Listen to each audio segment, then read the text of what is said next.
बिस्मिल्लाहिर्रहमानिर्रहीम। अस्सलामुअलैकुम। शाहीन किचन में खुश आमदीद कहती हूँ।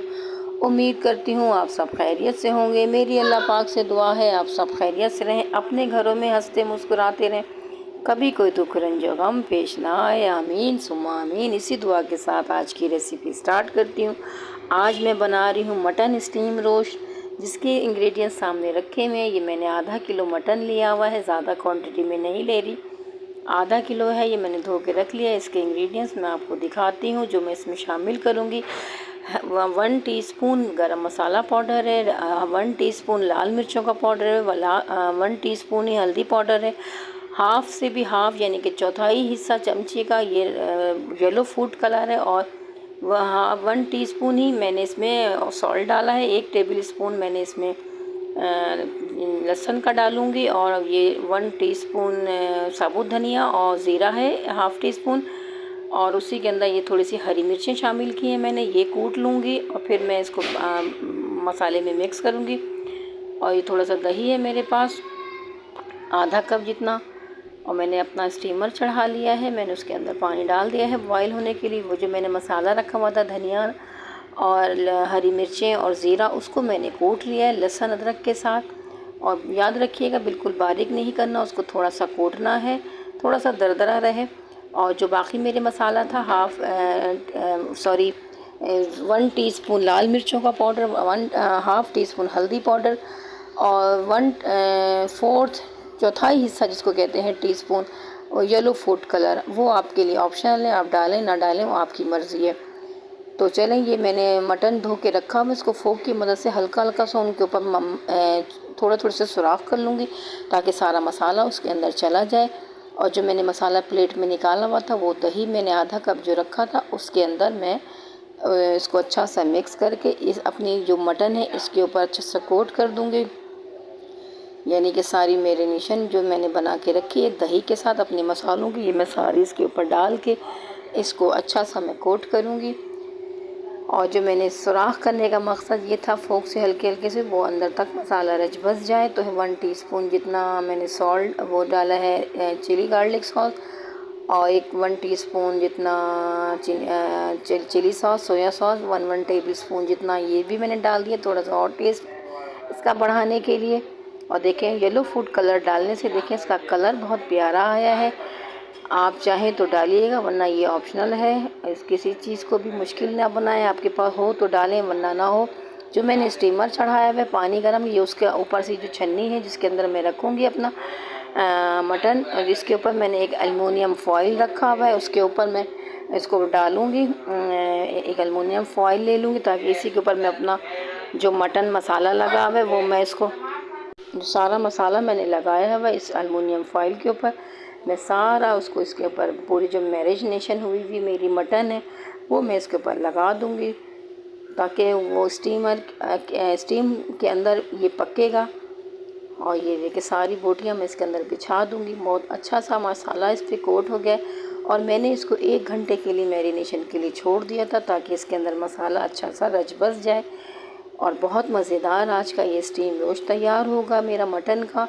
और प्लीज़ नाज़रीन इसको ट्राई ज़रूर कीजिएगा, और मेरे चैनल को लाइक शेयर सब्सक्राइब ज़रूर करें, ताकि मेरी आने वाली हर वीडियो आपको बआसानी देखने को मिलेगी।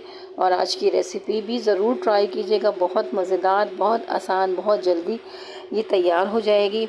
बस जो इसमें कुक होने में जो टाइम लगेगा बस वही लगेगा, वरना इसको बनाने का कोई इतना मुश्किल काम नहीं है, बहुत ईजी है ये, और बड़े मज़े से आप बनाएंगे और बहुत मज़े की होगी ये रेसिपी। और इंशाल्लाह आप ट्राई ज़रूर कीजिएगा, और अपनी फ़ीडबैक से आगाह मुझे ज़रूर कीजिएगा। मैंने सारी जो मटन मेरी थी इसके अंदर मैंने रख दी है, और जो मैंने फॉइल लगाया हुआ है अपने इस स्टीमर के छन्ने में, इसके ऊपर से मैं इसको अच्छा सा पूरे फॉइल से कोट कर दूंगी, यानी कि इसको रैप कर दूंगी, इसको अच्छा सा हर तरफ से बंद हो जाए और इसके अंदर स्टीम जाएगी, उसी स्टीम में ये पकेगा। फॉइल रखने का मकसद यही होता है कि सारा इसका मसाला पानी में ना जाए, क्योंकि वो स्टीम आके इसका मसाला नीचे से निकल जाता है। स्टीम किसी भी चीज़ में, चाहे आपके पास बटर पेपर हो उससे।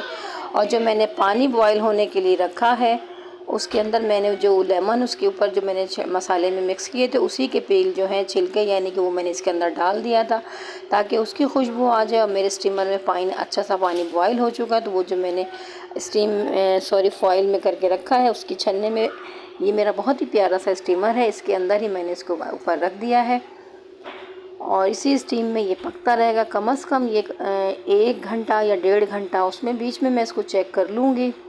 1 घंटे के बाद तकरीबन इसको चेक करेंगे, अगर गल गया तो वेल एंड गुड, नहीं गला तो फिर मैं इसको मतलब के आवर्स के लिए इसको दोबारा रख दूँगी। ये देखिए इसकी मैं स्टीम देखूँगी ना, जैसे अभी ये से उठाया इसमें स्टीम नहीं है। अब मैं इसको फुल आंच पे पहले इसके अंदर बहुत अच्छी सी स्टीम बना लूँगी, उसके बाद फिर मैं इसको हाफ़ फ्लेम करके इसको कम से कम 1.5 घंटे के लिए पकाएगा। और पानी नीचे पतीले में स्टीमर में इतना रखिएगा कि छन्नी से वो ना टकराए, क्योंकि फिर इसके अंदर सारा पानी भर जाएगा। तो 1.5 घंटे के बाद मैंने ये हटाया है अपना स्टीमर से ढकना। तो देखें माशाल्लाह से बहुत मज़ेदार सी ये मेरी रेसिपी तैयार हो रही है। चलिए ये मैंने हटा दिया है। अब इसके ऊपर देखेंगे मेरी बोटियाँ माशाल्लाह से गल गई हैं, सारा मसाला उसका पानी खुश्क हो गया है। तो अब मैं इसको निकाल दूंगी अपने स्टीमर से, इसको एक प्लेट में रख लूँगी।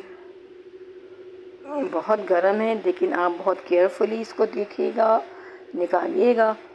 और ये देखें इसमें मैंने कोई ऑयल शामिल नहीं किया। अगर आप चाहें तो इसमें बटर शामिल कर सकते हैं या कुकिंग ऑयल, ऑलिव ऑयल, जो आपको पसंद हो वो आप इसके ऊपर डाल सकते हैं, लेकिन मुझे ज़रूरत नहीं थी। मैं सिर्फ स्टीम में ही इसको पकाऊंगी और बग़ैर ऑयल का मुझे इस्तेमाल करना था और मैंने कम क्वांटिटी में लिया। अगर आपको ज़्यादा क्वांटिटी में बनाना हो तो इसी रेसिपी को आप डबल करके आप जितनी क्वांटिटी बढ़ाना चाहे आप बढ़ा सकते हैं, क्योंकि मटन हमारे बच्चे ज़्यादा पसंद नहीं करते, तो मैंने सिर्फ अपने लिए बनाया है हल्का सा।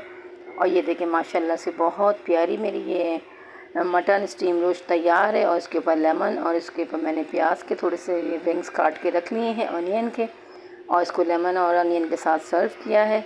अगर आपको इसके अंदर स्मोक देना चाहें तो आप एक कोयला जला के इसमें स्मोक भी दे सकते हैं। अगर आपको स्मोकी फ्लेवर चाहिए हो तो मुझे बस ऐसा ही सही था। और चलें मेरी नाज़रीन, आज की मेरी रेसिपी पसंद आई हो तो प्लीज़ लाइक शेयर सब्सक्राइब ज़रूर कीजिएगा। अगली रेसिपी में मिलेंगे, जब तक अपनी शाहीन को इजाज़त दीजिए। अल्लाह हाफिज़।